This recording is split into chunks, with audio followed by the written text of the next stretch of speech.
Pop, pop. Marcus's voice came through the phone sharp as broken glass, cutting through the Detroit rain hammering against my kitchen window. I need to tell you something, but you gotta promise to stay calm.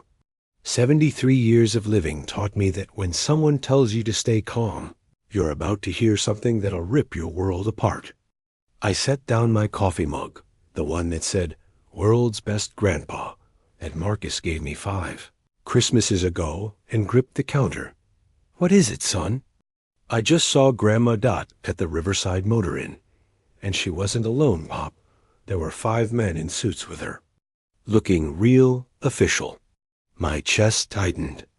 Dorothy, my Dot, was supposed to be at Dr. Williams's office for her cardiology checkup. Same appointment she'd had every Tuesday and Thursday for the past 6 months. Same story, same routine. "Marcus, you sure it was her?" "Your grandma's at the doctor right now." "Pop, Pop, I'm looking at the photo on my phone right now. It's Grandma's car, your burgundy Cadillac with the Michigan plates. And that's her blue coat, the one you bought her last Christmas. The brown leather purse she carries everywhere. I'm not making this up." The phone felt heavy in my hand. 42 years of marriage. 42 years of waking up next to the same woman, sharing the same roof, building a life from nothing but Detroit steel and determination. And now my 19-year-old grandson was telling me that life was a lie. "Send me that photo," I said, voice steady even though my insides were churning. The image loaded slow, each pixel dropping like a hammer. There she was, Dorothy Morrison, my wife, standing outside room 14 of the Riverside Motor Inn. Blue coat, brown purse, and 5 men in dark suits, looking like they'd just stepped out of some corporate boardroom. I stared at that photo until my eyes burned. Then I walked to the bedroom drawer where Dot kept her jewelry. The silver bracelet I'd given her for our 40th anniversary, engraved with W&D 1984, sat there cold and still. She always wore that bracelet. Always. Said she'd only take it off the day she stopped being my wife. Dot, my hands started shaking. I moved through the house like a ghost, checking every detail. Her teacup on the kitchen table, still warm. Her reading glasses on the arm of the couch. The front door locked from the inside. Everything exactly where it should be. Dot, except for one thing. That sound, that steady, rhythmic creaking coming from the basement.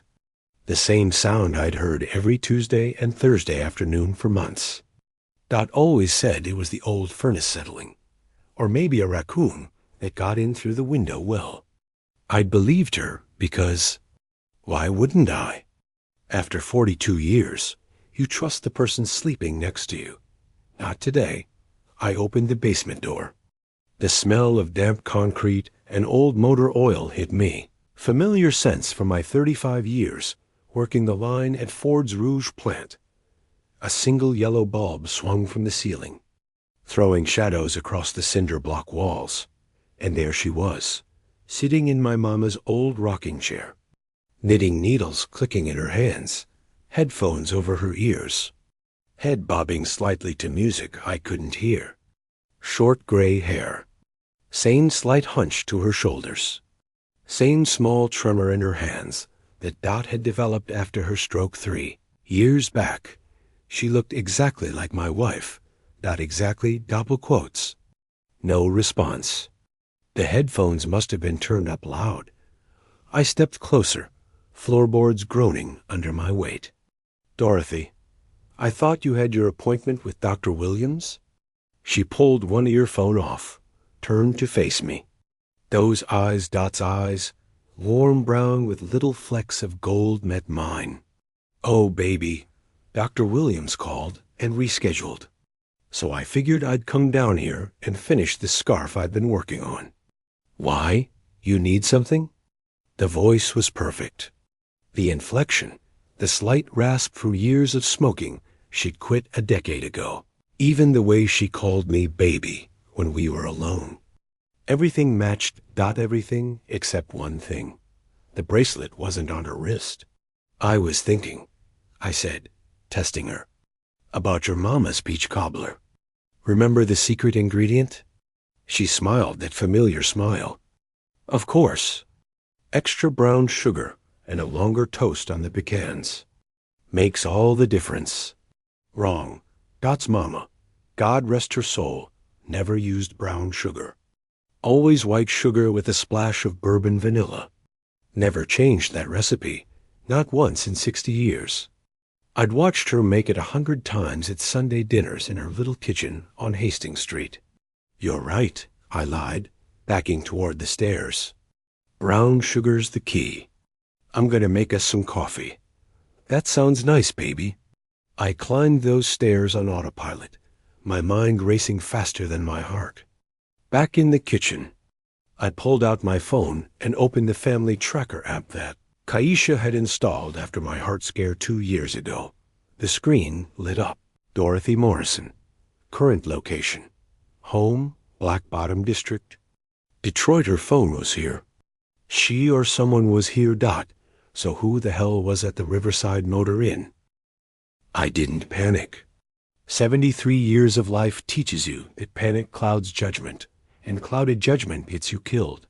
Instead, I texted Marcus, go back to that motel. See if the car's still there. Don't go inside.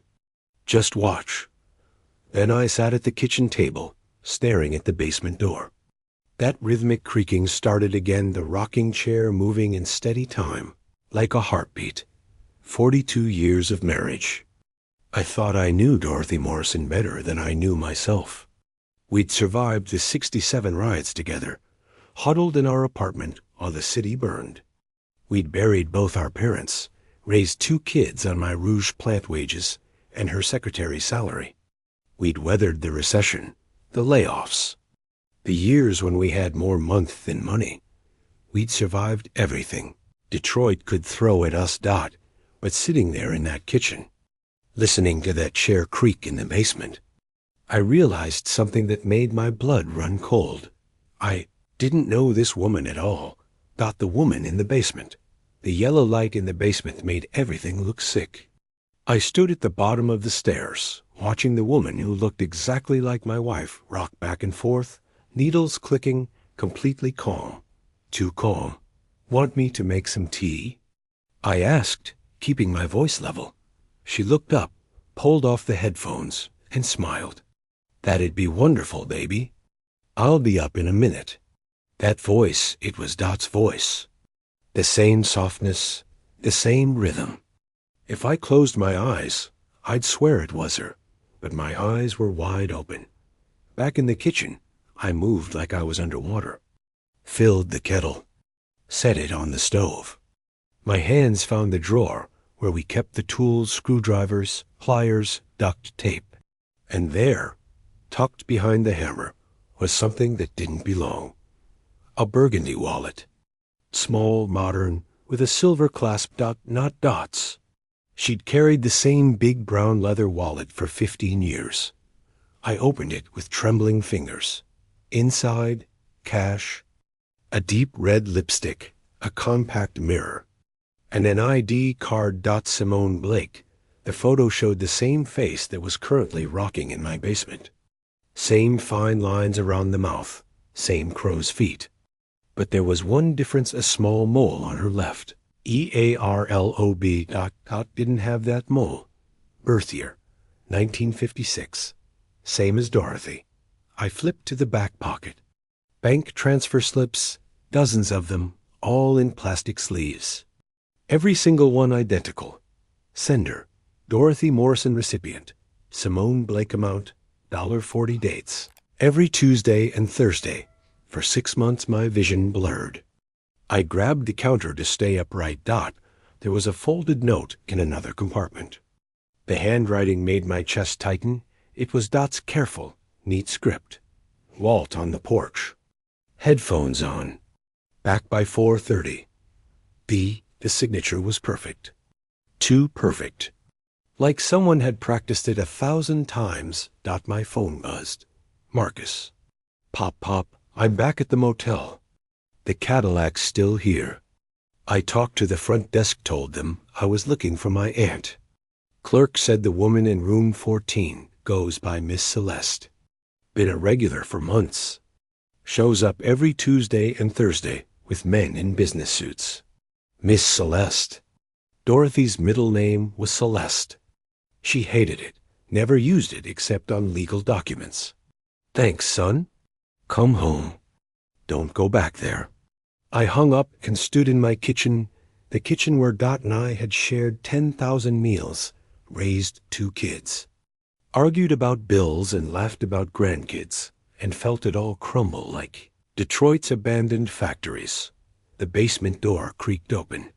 She emerged, this woman, this Simone carrying her knitting, smiling like everything was normal. Tea or coffee, baby? I set the burgundy wallet on the table. The sound it made hitting the wood seemed to echo forever. Who are you? Her smile froze. Her fingers tightened on the knitting needle's dot then. Slowly, deliberately, she took off the headphones and set them down. When she spoke again, her voice had changed, harder, sharper, missing all of Dot's warmth. So you figured it out. Who are you? She pulled out a chair, sat down like she owned the place. My name is Simone Blake, Dorothy's twin sister. The words hit me like a Louisville slugger to the chest. Twin sister? I grabbed the counter. Dot doesn't have a twin sister. She does. We found each other 2 years ago, through one of those DNA testing services. She was looking for family. I was looking for answers. The test said we matched. We started talking.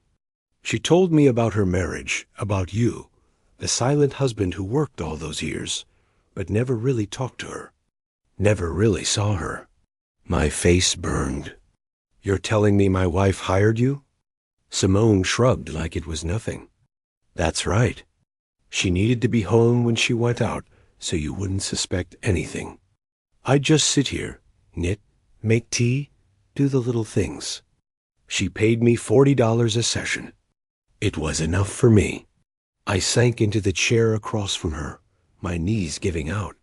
So while I thought she was at her cardiology appointments, she was at the Riverside Motor Inn, making money, meeting men who paid for her time, her conversation, her company. Simone's voice softened slightly. Mr. Morrison, I didn't mean you any harm. I just needed work. She needed freedom. She said living with you felt like being in a cage. Said every day in this house felt like holding her breath underwater. Each word was a knife. And you thought helping her escape was the right thing to do? Escape or not doesn't matter to me. She paid. I worked. I've got debts. My own life. 2 lonely seniors, the only difference is she had money, and I didn't. The kitchen felt too small, the air too thick. 42 years of marriage, and my wife had been paying someone to pretend to be her so she could. What? Make money with strange men? Where is she right now? My voice was flat, dead. At the motel. Like every Tuesday and Thursday. With the men who pay more than $40. The room spun. I gripped the table's edge. Simone reached for her wallet. I held it back. I'm keeping this. Something flashed in her eyes, half challenge, half pity. Keep it. You'll learn soon enough that your Dorothy isn't the woman you think she is. She stood, walked back toward the basement. The rocking chair started creaking again, steady and mocking. I sat there in the yellow kitchen light, surrounded by 42 years of memories that suddenly felt hollow. Part of me wanted to scream. Part of me wanted to cry like a child. Instead, I opened the tracker app. The blinking dot still showed Dorothy at home. I whispered to myself, all right. Walt, let her think she's winning. I looked at the note again. Back by 4:30 dot, it was 8:15 p.m. If their routine held, she'd already be... I pressed my lips together, pocketed the wallet, and headed back down to the basement. The yellow bulb flickered. The chair kept rocking. Simone sat there calm as Sunday morning, knitting like nothing had happened. I knew I was about to learn the rest of the truth, even if it killed me. The truth in the basement. I sat across from Simone Blake under that yellow bulb, rain still hammering the small basement window. Each drop sounded like a nail being driven into a coffin. "Any more questions, Mr. Morrison?" Her voice was flat, practiced. No warmth, just tired calculation. "These cardiology appointments twice a week, what are they really?" Simone tilted her head, eyes narrowing. "Business travelers. Men from Chicago, Cleveland, sometimes Toronto. Middle-aged, well-dressed, polite. All they wanted was attention and quiet conversation.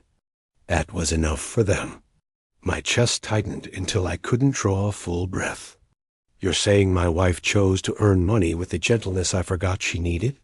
She told me once she hit $80,000, she'd disappear. Leave this life you and the kids built that made her feel suffocated."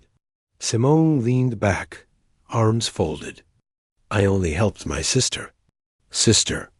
The word tasted like poison. "You know everything about me," I said, voice rough. "How I walk, talk, eat. How did you learn all that?" Simone laughed dry, brief, cruel. "Dorothy told me everything. You read the Detroit Free Press at the kitchen table every morning at 6 a.m. Drink your coffee with 2 sugars and cream, never black. You only trust people who look you in the eye when they shake hands. You like standing on the back porch where the Norfolk Southern freight rolls by every afternoon. And if someone folds the dish towel wrong, you'll refold it yourself without saying a word. Each detail was a violation. I felt stripped naked, exposed. She told you all that. She said I had to know everything so you wouldn't suspect a thing. So when you looked at me, you'd still think you were looking at your wife." A chill ran down my spine. "Do you know where she is right now?" "Probably still at the motel. But you don't need me anymore. You've got enough to go on." I stood to leave. One thought in my head: call 911, get witnesses, get the law involved. I'd taken 3 steps when Simone's voice cut through the air like a razor. "Mr. Morrison, in 42 years, did you ever ask yourself what you really knew about the person next to you?" I stopped. My feet wouldn't move. She continued, steady and cold. "You loved her, but you never listened. Never asked what she wanted.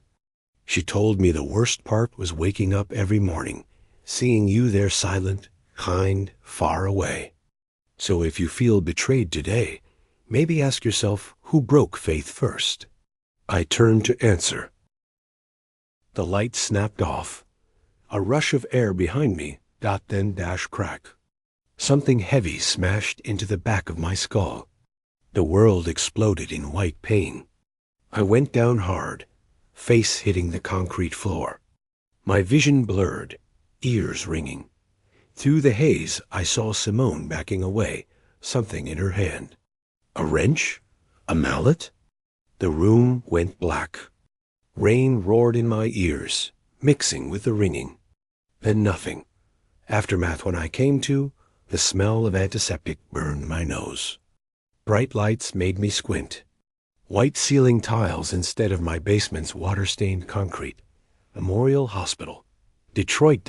My head was wrapped. Neck sore, 4 in my hand. 2 women stood by the bed, Kaisha, my daughter, and Dorothy. Or the woman who looked exactly like her.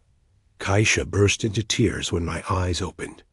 "Oh God, Daddy, the police said you fell down the basement stairs. Why weren't you more careful?" I pushed myself up, voice scraped raw. Wasn't a fall. I was attacked. Dorothy wearing the silver bracelet, the real one engraved W&D 1984, squeezed my hand, eyes wet.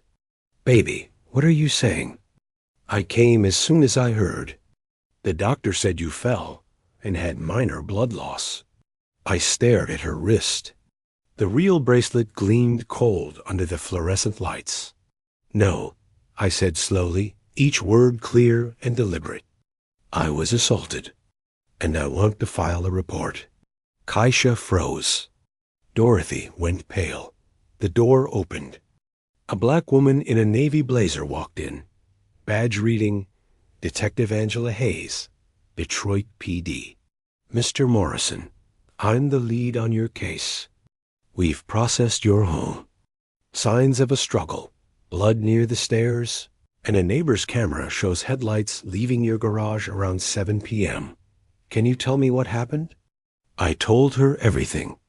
Marcus's call, the Riverside Motor Inn, the woman who looked like Dorothy, the burgundy wallet, the $40 transfers, the note, Walt on the porch, back by 4:30, the name Simone Blake at Simone Blake. Dorothy exhaled hard, tears spilling.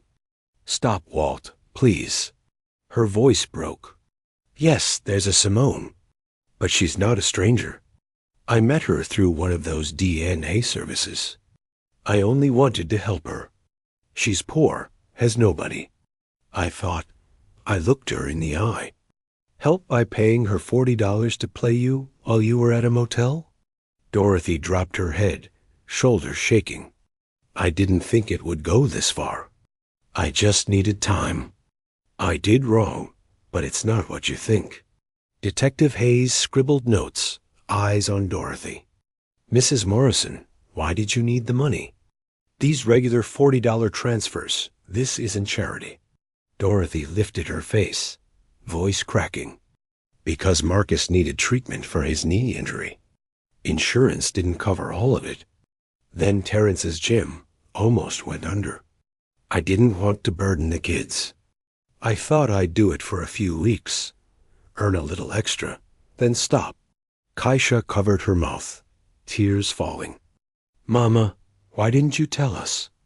Dorothy didn't answer. She just cried quietly, the silver bracelet catching the light. Detective Hayes spoke gently, but firmly. We'll pull more evidence. Motel footage, bank records, prints at your home. But first, Mr. Morrison needs rest. The blow was severe. You're lucky it's just a minor concussion. I nodded, looking at the woman I thought I'd known better than anyone. She sat small, clutching the blanket edge. The bracelet still shone. But to me, it felt more like a chain than a symbol of love. That night at Memorial Hospital felt longer than my entire 73 years. The heart monitor beeped steady while rain tapped against the window. I lay there with my head bandaged, staring at the ceiling tiles, feeling like I'd woken from a bad dream, only to find myself still trapped in a nightmare. When Kaisha finally dozed off in the chair beside my bed, I closed my eyes. The past pulled me back like an undertow. I remembered my younger years, when life was just Ford's Rouge plant and paychecks. I worked the morning shift up at 4:30 a.m., quick shower, coffee from the old percolator, then driving to the plant while Woodward Avenue was still dark. On good days, I didn't get home until 8 p.m., my body smelling like motor oil and welding smoke. Back then, Dorothy worked as a school secretary. Lighter work, steady hours. I used to joke, you work with your pen. I work with my back. She'd smile, pour me sweet tea, and quietly rub my shoulders every night while we watched the Tigers game. When Kaisha and Terrence were born, Dorothy quit to raise them. From then on, every bill landed on my shoulders. I didn't complain, that's what men did. We provided. We protected. We worked until our bodies gave out. I still remembered coming home to her holding baby Kaisha, pot roast in the oven, and all that exhaustion would just melt away. The Time Changes Everything. In 2009, the doctor said I had high blood pressure. 2 years later, I woke up one morning with chest pain so sharp I thought I was dying. The doctor called it a warning shot.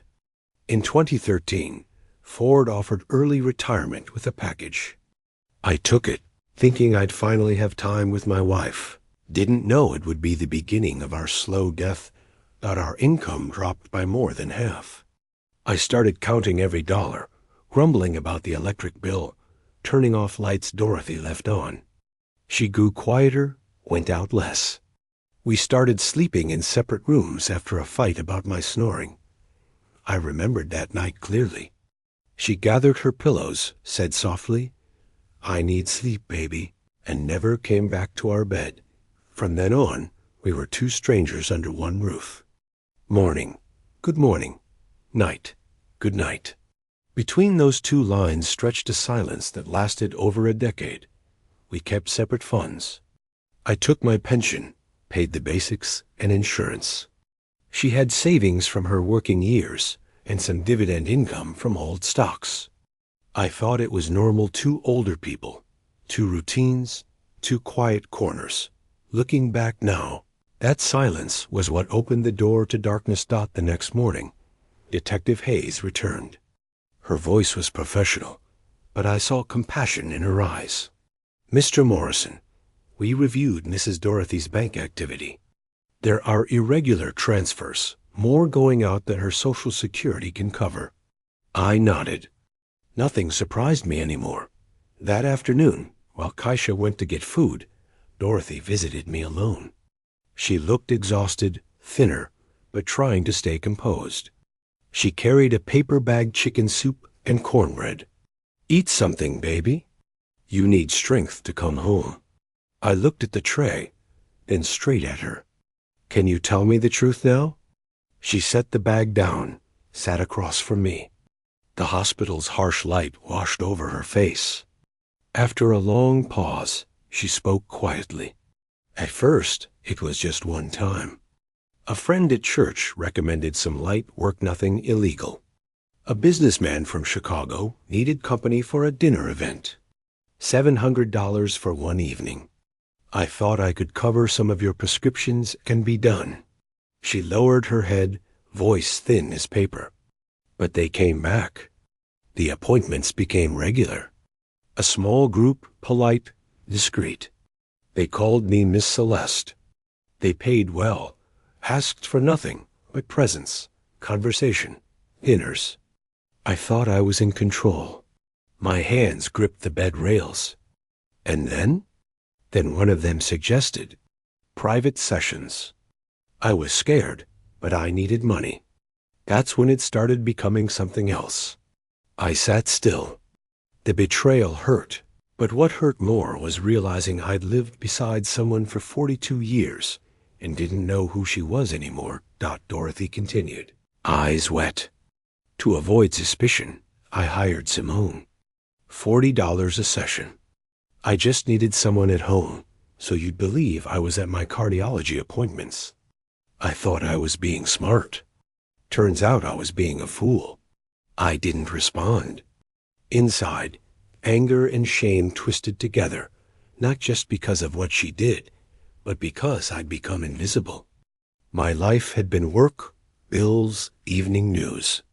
I never asked if my wife was lonely. I thought providing was enough. Turns out she needed to be seen, to be heard. Detective Hayes arrived near dusk with forms. "We need both of you to give formal statements. And please, don't be alone anywhere until this is resolved." Kaisha immediately decided to take me to her place in Southfield. Terrence said he'd take Dorothy to his house in Dearborn, so Simone couldn't come back.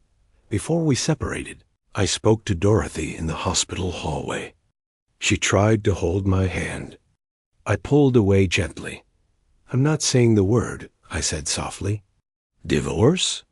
she asked, voice shaking. I shook my head. "No, but I need time. And the truth, all of it."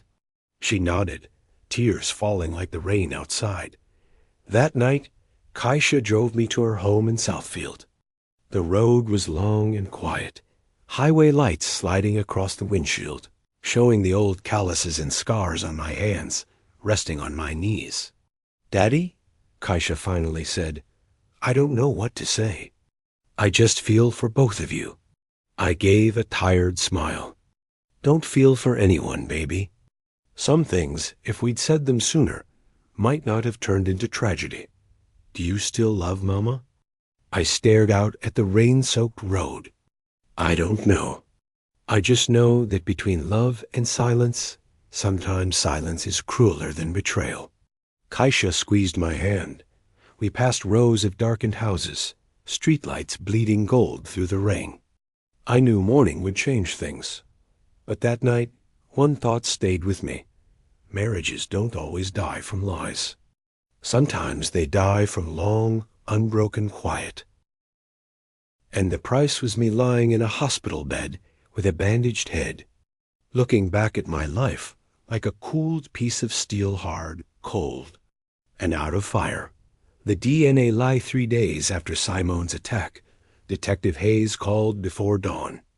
Her voice was short, carrying something new, not just certainty, but regret mixed with care. Mr. Morrison, we got supplemental results from the DNA testing company. There's something you need to know. I sat up in Kaisha's guest room, heart pounding. I stepped onto the small balcony, pulled on a jacket, leaned against the railing. Hayes spoke slowly. The lab found irregularities in how the samples from Mrs. Dorothy and Miss Simone Blake were processed. There are signs the data was tampered with, specifically changes made during the results entry stage. The technician in charge at that time, a man named Eric Patton, had been disciplined in 2018 for a similar violation. I froze. You're saying they're not twins? That's correct. Simone Blake was never biologically related to Mrs. Dorothy. She exploited a loophole in the system and may have bribed or manipulated that technician to falsify the results. Blood roared in my ears.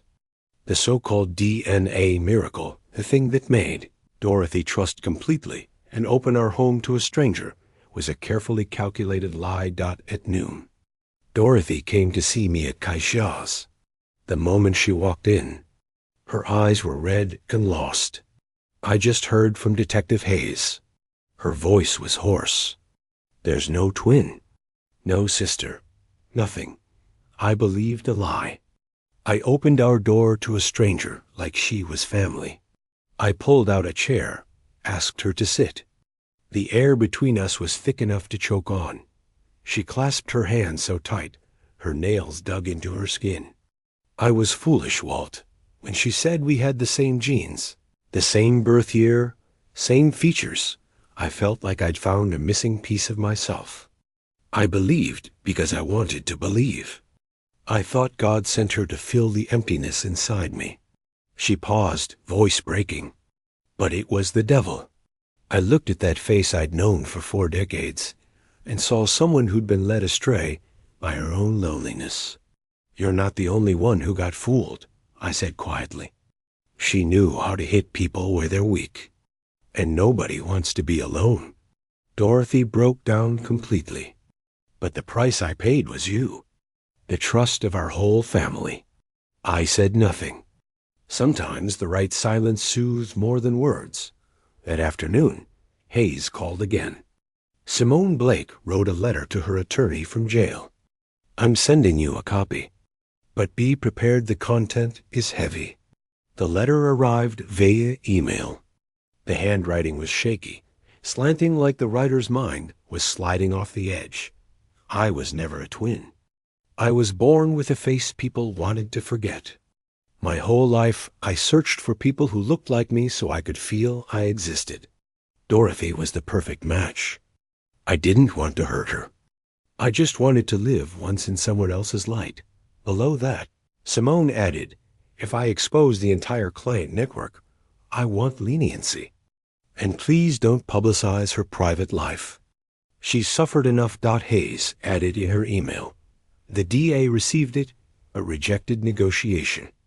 Attempted murder and fraud are felonies. There's no deal here. I sat quietly for a long time. No anger left, just deep, bare sadness like ash after a big fire. The manhunt that evening. Kaisha arranged a small prayer gathering at New Bethel Baptist, the little church near Southfield where we'd been members for decades. No announcements, just our family, me, Dorothy, Kaisha, Terence, and Marcus. Reverend Thompson, a silver-haired man with warm eyes, sat across from us. His voice was low and gentle. Sometimes forgiveness isn't about making others comfortable. It's about letting yourself rest. I didn't answer. I just watched the candles flicker on the altar. Dorothy sat beside me, fingers on a rosary, lips moving in silent prayer. I didn't hold her hand, but I didn't pull away either. I let the space be what it was, a temporary pause of mercy. After the service, Kaisha said softly, "You don't have to say anything. Daddy, I can see your eyes are different today." A few days later, Hayes scheduled a final meeting at the precinct to complete witness protection paperwork. "We advise you both to change every lock. Delete all digital accounts tied to the old client network and change your phone numbers. Don't let anyone approach you under the name connected to Miss Celeste." Dorothy nodded. "I'll do it immediately. I don't want to hear that name ever again." I cut in. "What about the money she earned?" Hayes opened the file. "There's about $38,000 left in the account. Legally, it's hers. But given the circumstances, you can petition the court to freeze it or convert it into a family fund." I turned to Dorothy. "You willing?" She was quiet, then nodded, tired but resolute. "I don't want a single dollar of it. If you agree, use it to set up a transparent family fund so our grandchildren know that what's hidden can still be turned into light." I looked at her for a long time, then signed the consent form in front of Hayes. Hayes gave a slight smile. "Then justice is being restored, not just in law, but in hearts." But the case wasn't over.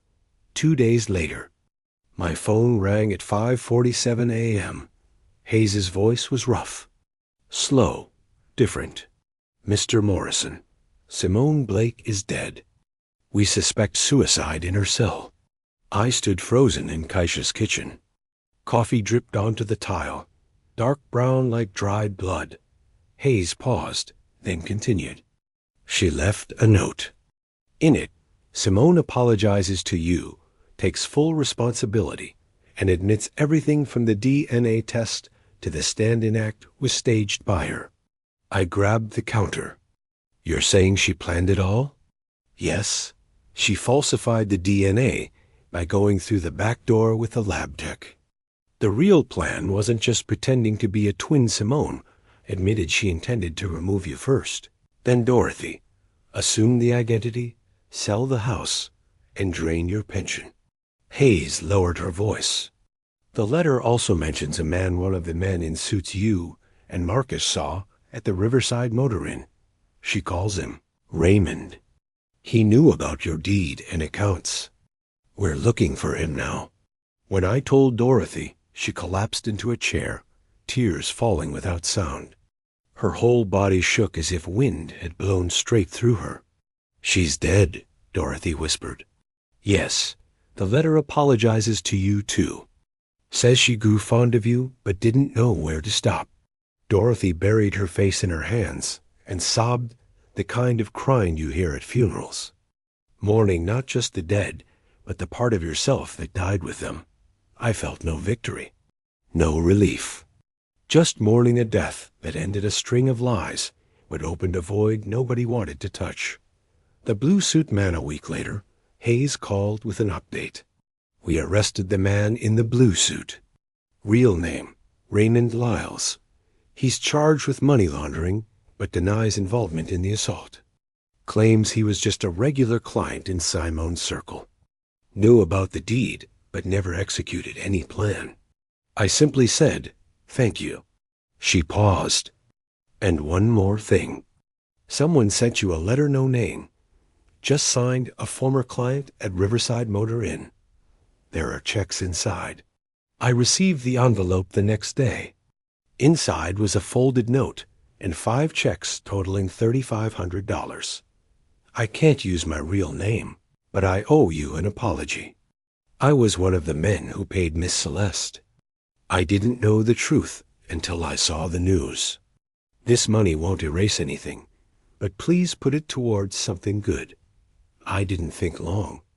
The next morning, I sent all of it to Marcus's medical fund, his knee treatment. The very reason Dorothy had slid down this path in the first place. Kaisha hugged me, eyes wet. I think Marcus will grow up knowing his grandfather taught him what matters most, how to turn guilt into good. One weekend night, I went back to the old house in Black Bottom to grab a few things. In a drawer, I found a handwritten note from Dorothy. Cream paper, her letter shaky but clear. Walt, I know I have no right to ask for anything. I just want to thank you for not hating me. If someday you don't choose me, I'll still be grateful for having been your wife.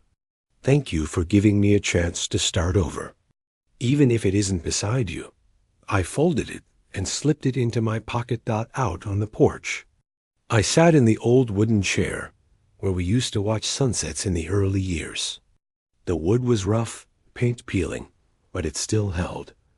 I ran my hand along the armrest like touching my own life cracked. Worn, but strong enough to carry weight, a light breeze brought the smell of damp earth. I closed my eyes and thought, maybe forgiveness isn't forgetting. Maybe it's sitting back down, knowing the cracks are still there. And facing the sun together, I opened my eyes to a pale orange Detroit sky. Tomorrow we'd meet at that little diner on 8 Mile. I didn't know the future, but at least today, I knew I was living right. Not invisible. Not silent. And in that moment, I realized rebuilding a marriage is like fixing old porch chairs. You don't need them brand new. Just sturdy enough for two people to sit side by side and watch a quiet evening without fear of breaking. The following March, when Detroit finally eased into gentle sun after a brutal winter, I returned to the house in Black Bottom.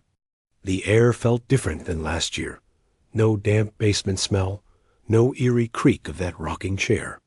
Just a light breeze and daylight streaming through the curtains like the house wanted to breathe again. Kaisha drove me back, half joking. I knew you wouldn't stay with me forever. But remember conditional truce. Don't rush back to how things were. I smiled. I'm 73 years old, baby. I only have the strength left to live like a decent man. I moved into the upstairs guest room, keeping just enough distance. Dorothy stayed downstairs. She still cooked, still kept a few herb pots on the back porch. But without forcing touches or pretending nothing had happened, we both understood. What we needed wasn't to start over, but to learn how to share space without hurting each other again. We set new rules. Short, clear, written on a sheet of paper taped to the fridge. Morrison Family Rules, 22-4 Wednesday Talk. Hour, 30 minutes. No interrupting. No judging. Sunday walk. 20 minutes around Belle Isle. No phones. If angry, say it straight. No silent treatment. Separate finances stay separate, but major expenses discussed together. I remember that first Wednesday dialogue clearly. The table had just 2 plates baked catfish and collard greens. Dorothy poured me sweet tea, then sat down. No music, no distractions, just 2 old people facing each other, talking about things we'd avoided for 42 years. I told her about my rouge plant years. Morning shifts starting at 4:30 a.m., late nights coming home with sweat dried into salt on my uniform. I admitted that for years I never truly listened. I only provided, thinking silence was love. I thought keeping quiet would protect you from worry, I said. But it only made you feel alone. Dorothy lowered her head. After a moment, she told me about the loneliest night of her life, her 60th birthday. I sat alone in this kitchen, lit a single candle on a small cake. You were asleep on the couch with the TV still on. I looked at you and felt like I was looking at a stranger.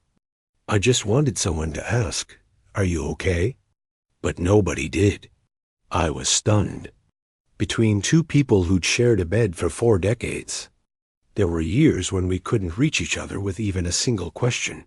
The next week, we cleaned out the basement, the place where Simone had attacked me, where I'd fallen under betrayal and deceit.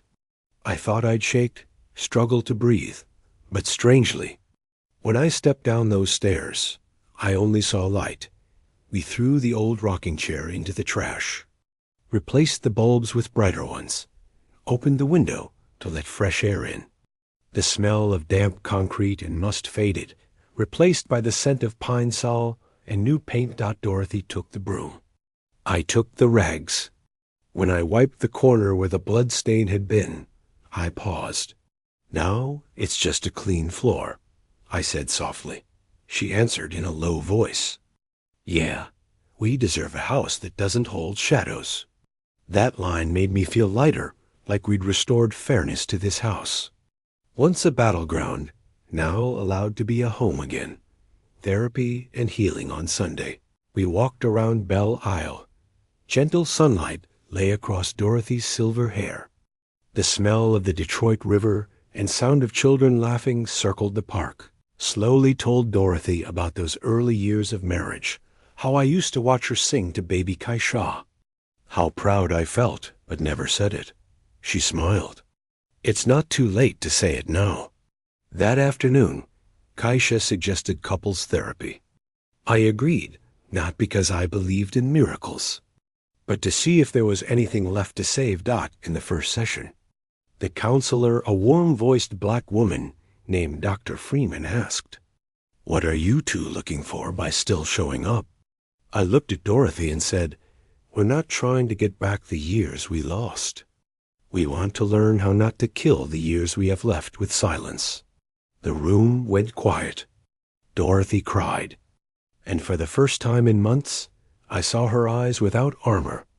Over the next weeks, we started rebuilding with concrete actions. I proposed an open pension fund, joint account with monthly income and expense reports, fully transparent. Dorothy didn't object. "I'm tired of hiding," she said. "From now on, everything stands in the light." I nodded. To me, it wasn't just about money. It was relearning trust. At the same time, I set clear safety boundaries. New locks on every door. Security cameras at the front and back. A monitored alarm system. When the installer finished, I sat on the porch watching the status light blink green. For the first time in months, I felt truly at ease, not because of stronger locks, but because I'd learned that boundaries aren't for dividing people. They're for protecting them. One morning, Detective Hayes called with a final update. Mr. Morrison, Raymond Lyles, took a plea deal. He's cooperating fully, giving us names of other clients in the network. In exchange, he gets reduced charges money laundering instead of conspiracy. He'll do 3 to 5 years. And Simone's case? Officially closed due to suspect death. The day he filed it under case concluded, but her letter helped us understand the scope of what she planned. "You were lucky, Mr. Morrison." "Lucky," I repeated. Didn't feel lucky. Felt like I'd survived a war when never knew I was fighting. Family covenant one April morning. Marcus called, voice bright with excitement. "Pop, Pop. I just got accepted to Wayne State Law, criminal justice track. I want to be a prosecutor." I smiled, chest swelling with pride. "Since when did you want to stand with the law instead of engineering?" He laughed. "Since your story, Pop Pop. I learned that sometimes a verdict isn't only punishment. It's a chance for people to look at themselves and change." A few weeks later, Dorothy suggested joining a program at New Bethel, supporting older women dealing with medical debt and financial crisis. "I think I can listen to them," she said, "because I know what it feels like to be pushed to the edge." I looked at her and saw no more self-pity, only a will to make amends. "Do it," I said, "but take care of your strength. We go slow now. Neither of us has anything left to prove." She smiled. "Soft boundaries, right?" "Yeah," I said. "Soft, but clear enough to know the line." In June, We held a family dinner. No alcohol, just barbecue, coleslaw, and sweet potato pie. No fancy decorations, no gifts, just laughter and presence. Terence talked about his gym finally turning a profit. Kaisha talked about Marcus learning piano. When it was my turn, I simply said, "Thank you for still being here." Nobody added anything. We just hugged for a long time before heading out. I felt the warmth of those hugs, the warmth I once thought we'd never get back. But the most important moment came the next day. Kaisha arrived at the house with a printed document titled, Morrison Family Covenant 2024. She set it on the kitchen table. Terence and I wrote this together. We want everyone to sign it. The document had 4 points. Morrison Family Covenant: all major family expenses must be transparent and openly discussed. When in trouble, ask for help. No hiding. No secret debts. Do not use parents' names to borrow, invest, or hold title without explicit written consent. Once a year, the family will meet not to talk about blame, but about what we've learned. Kaisha handed me the pen. I signed first, then Dorothy, then our 2 kids, then Marcus. When the pen touched paper, I felt like a weight slid off my chest. 4 people, 4 signatures. No lawyers, no notaries, just the awareness that family needs rules to stay safe. Terence grinned. Never thought I'd see the day our family signed a living contract. I said, sometimes peace needs a treaty. 2 years later, 2 years after the storm. I'm 75 and Dorothy is 71. We're not perfect, but we're brave enough to live honestly. No pretending to be strong. No covering old cracks with fresh paint. The house in Black Bottom is the same brick facade, worn steps, a wind chime Dorothy hung that sings whenever the Detroit breeze passes. But now that sound doesn't make me sad. It feels like new breath in an old lifelight. True, calm enough. In the morning, I wake at 6 a.m., make coffee, open the window to the sky. Dorothy is usually in the garden with cloth gloves on. A peace on her face I once thought we'd lost for good. We don't talk much, but when our eyes meet, I know it's no longer the silence of distance. It's the quiet of people who've lived through storms together. Every Wednesday, we still keep our talk hour. Sometimes it's only small things. I lost my keys again. She burned the cornbread. Marcus sent a photo of his first day of law school. Once I asked, "Do you think we've truly forgiven each other?" She looked at me and answered softly, "Forgiveness isn't forgetting. It's choosing to stay, even knowing the other still has flaws." I nodded because that's how I live too. Some afternoons, I think back to Marcus's rainstorm call, the call that changed everything. If he hadn't called that day, I might still be living in lies, still believing every creak of that basement rocker was real, still thinking my life had drifted along just fine. I'm grateful to Marcus, not only for helping me see the truth, but because the call saved the soul of a family rotting in silence. When Marcus visits now, I make 2 iced coffees the way he likes and ask about law school. He says he's interning at the Wayne County Prosecutor's Office, focusing on elder abuse cases. I laugh. Now I can rest easy. If someone scams me again, I've got a free lawyer. Marcus bursts out laughing. Nobody would dare, Pop. I already told your story to my whole criminal justice class. Some nights when the city is quiet, I still think of Simone Blake. No anger, no fear, just a touch of sorrow. A life strayed by the hunger to be somebody, ending in darkness instead of redemption. I hope she rests somewhere without the shadows of envy and isolation. In a way, she was the mirror that made me see myself, that every lie begins when people are afraid to live true. Final wisdom. I wrote a few lines for older folks like me, those living in houses with thick walls of silence. Don't stay silent. Silence is fertile ground for lies to grow. Speak even if your voice shakes, even if tears fall. Truth doesn't need to be perfect. It only needs to be heard. I realized love after 70 isn't dreamy or romantic. It's gentle discipline. The talk hour on the fridge. The hand you hold when the other is tired. The steady gaze when one of you is hurting.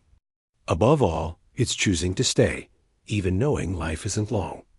On the living room wall, I hung our wedding photo beneath the silver bracelet, not to wear, but to see every day. The silver catches the afternoon light and falls across our younger faces, naive and hopeful, not yet knowing how long and uneven the road would be.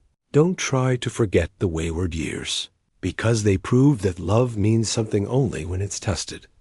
On our 44th anniversary, Kaisha and Terrence brought everyone for dinner on the back porch. The Detroit breeze carried the smell of charcoal and ribs. The wind chime rang with the sizzle of the grill. Marcus ran around with an old camera, clicking non-stop, yelling, "Smile, Grandma and Pop-Pop." I turned to Dorothy, at her lined but warm face, and said softly, afraid the wind might take it away, "Thank you for still sitting next to me." She squeezed my hand and smiled. "We're not afraid of rain anymore, are we?" I nodded. "That's right. The storm has passed. And that blue sky is the reward for those who stayed after it." Now, whenever I sit on the porch, I listen to the chime and think about all I've learned about forgiveness, courage, and how to love again someone who once hurt you. I'm writing this not to claim anything, but to remind myself and anyone listening, it's never too late to start living true. One sentence, one hand held, one afternoon without avoiding enough to change the wind. If you've listened this far, thank you for staying with me to the very end. I don't know what city you're in, or whether you're hearing this on a warm morning or a cold night, but I hope that somewhere in these words, you found a piece of yourself, a pain already past, a silence that once swallowed you, or simply the longing to be heard. If anything in this story touched your heart, please leave me a comment, just so I know you're still here, that an old man's story can still find its way to someone out there. And if you believe stories like this deserve to travel farther, please hit like, share, or subscribe so I can keep telling you about real people and real feelings. Sometimes sharp, but always aiming for healing.